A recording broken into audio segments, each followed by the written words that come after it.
Rainbow River is a beautiful, crystal clear, 72-degree, 5.7-mile-long river near Dunellen, Florida that joins into the Withlacoochee River. It's also a national natural landmark, an aquatic refuge, and a Florida waterway of outstanding natural beauty. Rainbow River is a pristine piece of history that can't be found anyplace else on the planet. If you wonder what to with Rainbow Springs Kayak, continue to read. We will be sharing 10 of the best kayak adventures available for you to secure as of now. 1. Take a jump from the floating dock. At the entrance to the head springs, there is a large floating pier where you may jump or dive. My father and brother compete to see who can create the biggest splash in the springs by jumping or diving from the massive floating pier. If you don't want to leap from the dock, there are stairs on the other side of the dock that go into the frigid water. There is a tiny drop-off on the final step. If you're traveling with tiny children, keep an eye on them and make sure they're wearing life jackets. Because there is no shallow water for them to swim in, they are not good swimmers. The water is really deep. Greater than read, is traveling a hobby? The ultimate guide to an exciting way of life. Greater than learn about the downsides of traveling as a hobby. 2. Head spring swimming. On a scorching hot Florida summer day, nothing beats swimming in a cool 72-degree river. It's invigorating. Go for a swim or bring a pool noodle to lounge on as you take in the gorgeous ambience after gathering the confidence to leap from the floating pier and dive into the frigid water. Depths vary from 5 to 18 feet. Even though the river is crystal clear, the majority of it has a lot of vegetation on the ground, making it difficult to see the true bottom. Swimming in the roped-off head springs has the advantage of removing all vegetation from inside the ropes, allowing you to view the ground. If you're anything like me, you'll be relieved to know that there's nothing hiding in the weeds that you can't see. From the Nature Walk, a view of Rainbow Springs State Park's head spring and floating pier. Bring pool noodles to float on, rafts and blow-ups are not permitted, and the water is deep. 3. Head spring snorkeling. The water is very clean, making it ideal for snorkeling. Even though the main swimming area of the head springs has been cleared of most vegetation, there is still much to see. There are rock formations, fish, turtles, and even an underwater spring near the swimming area's far end. We usually carry masks, flippers, and snorkels with us so that we can swim underwater and observe the fish and plants. You never know what you'll see. Be warned that snorkeling is only permitted inside the head springs buoyed swimming area. Snorkeling may be done from a boat or from the campsites while on the river. If you're snorkeling outside of the buoyed swimming area, you must wear a diving flag by regulation. While snorkeling, please do not collect any souvenir rocks or shells from the ocean. How long would it take to replace the springs if everyone removed one piece of the spring? The park rangers explained. It won't be long. Let's preserve the springs looking as lovely and natural as they are right now. 4. Take a lunch picnic. After swimming all day, you'll probably build up an appetite, so bring something to eat for lunch. If you're visiting during the summer or on a vacation, I suggest arriving to the state park as soon as it opens to ensure that you get a table under one of the 3 enormous shelters. During the summer, the park becomes quite crowded. Rainbow Springs State Park has 3 huge, covered pavilions atop the slope. Each shelter includes a grill and many picnic tables for you to use if you want to grill some burgers, or vegetarian burgers. We usually carry a watermelon, bottles of water, and snacks to keep us hydrated throughout the day. Don't worry if you can't get to the park early enough to obtain a table under the cover. There are some trees beneath which you may spread blankets in the shade, as well as a few scattered tables. If you'd like, you may also bring in your own folding seats and tables. The only drawback is that if there is an afternoon rainstorm, which occurs often during the summer, you'll have to pack up your belongings and return to the gift shop area or your vehicle. At Rainbow Springs State Park, a family enjoys burgers at a picnic table beneath the pavilion.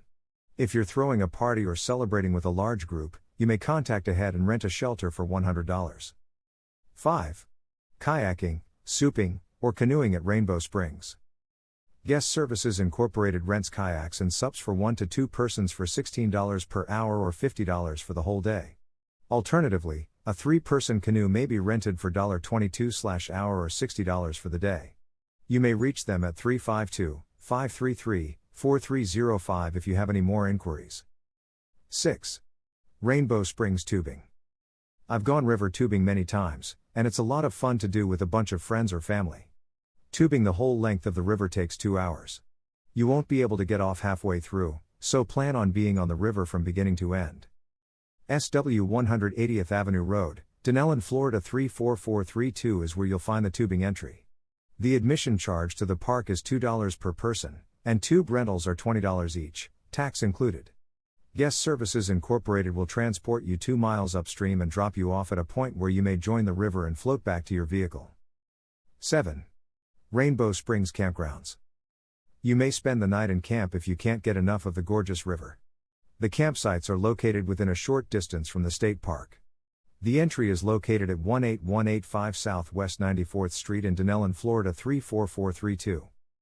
8. Visit the waterfalls and gardens. Set aside some time to stroll around the lovely, shaded gardens surrounding the head springs. Oak trees, magnolias, azaleas. If you come in the early spring, you'll be in for a colorful treat. And man-made waterfalls abound throughout the gardens. Weddings are even conducted near Rainbow Falls, which is a waterfall. There's also a walkway that leads to the head springs, where you can capture some stunning photos of the turquoise water. A photo collage of Rainbow Springs State Park's waterfalls and a joyful couple strolling on the nature path. Because walking all of the paths is a bit of a trek, carry a necklace fan, sunscreen, and a water bottle to remain hydrated. You'll be itching to plunge in the chilly water after you've finished strolling the paths. 9. Keep an eye out for wildlife. I'm not a bird specialist, so I can't tell you which bird species I saw in the state park, but there were a lot of them flying about. On the route, there was a sign that claimed you may view woodpeckers, wading birds, raptors, singers, and owls. 10. Play frisbee on the big hill. It is possible to pack a frisbee to throw around between the shelters and the head springs on the large hill. As soon as you enter the park, you'll understand what I'm talking about. It's the ideal spot for a game of frisbee with the entire family or any new acquaintances you may make. How much does entrance cost? The cost of admission to the park for the whole day is merely $2 per person. Are you able to swim in Rainbow Springs? Yes, the head springs are swimmable. For visitors' enjoyment, there is a floating dock and a roped-off swimming area. Manatees are there in the springs? I've been coming to the springs for over 20 years and have never seen a manatee at the head springs or sail down the river. However, when stand-up paddling on the Weeki Wachee River, I saw many manatees. I conducted some research and discovered that the canal between the Gulf of Mexico and the Rainbow River has an outdated lock mechanism that prohibits manatees from accessing the river. Are you allowed to bring your own tube? When you float down the river, you may bring your own tube or float. The float, however, must not exceed 60 inches in length. What is the weather like right now? The weather in Florida may be fickle, and afternoon thunderstorms are common throughout the summer. If a storm begins while you're tubing down the river, you're not permitted to depart the river at any location other than the tubing exit, since you'd be trespassing on private property. Check the weather forecast before you go and allow enough time to float down the river before any storms are expected to arrive. If you're in Rainbow Springs State Park, you have the option of waiting out the storm in one of the shelters or making a hasty retreat to your vehicle. Do the springs have alligators? Yes, there are alligators in Rainbow River, and there are signs telling you to be cautious everywhere. I wouldn't be worried if there were any alligators at the head spring, since I've been visiting the springs for over 20 years and have never seen one. One of the reasons I love swimming in the head spring is that you can see the river's bottom. If it helps, there has never been a documented alligator attack on the Rainbow River. Do the state park have public bathrooms? Rainbow Springs Park does have 2 public restrooms. One restroom is at the concession stand at the park's entrance, while the other is near the head springs, a little beyond the floating dock. Final words. On your next visit, you must visit Rainbow Springs State Park and enjoy kayaking. The state park is about a 10-minute drive up the road from the Get Up and Go Kayaking Rainbow Springs launch spot at KP Hole. When you arrive at the state park, you must pay a $2 admission charge to have access to all of the park's amenities. As soon as you enter the park, you will be overwhelmed by the beauty and natural surrounds.